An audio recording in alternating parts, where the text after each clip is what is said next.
সকল পরিবার family card পাবে। এইসিসে গ্রহণ করা হয়েছে, তার মধ্যে আপনারা ইতিমধ্যেই জানেন যে ফ্যামিলি কার্ড অন্যতম।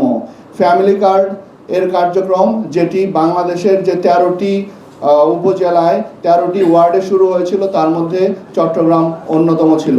চট্টগ্রামের পতেঙ্গা ওয়ার্ডে কিন্তু এই ফ্যামিলি কার্ডের কার্যক্রম শুরু হয়েছিল। এবং ফ্যামিলি কার্ডের যেদিন সবচেয়ে আশ্চর্যের বিষয় কি জানেন, যেদিন ফ্যামিলি কার্ডের উদ্বোধন হবে, আমরা যেদিন উদ্বোধনের প্রোগ্রামে যাচ্ছি সেদিনই আমরা শুনতে পেলাম যে যারা কার্ড হোল্ডার তারা 2500 টাকা করে তাদের কার্ড প্রতি তাদের টাকা তাদের মোবাইলে ঢুকে গিয়েছে।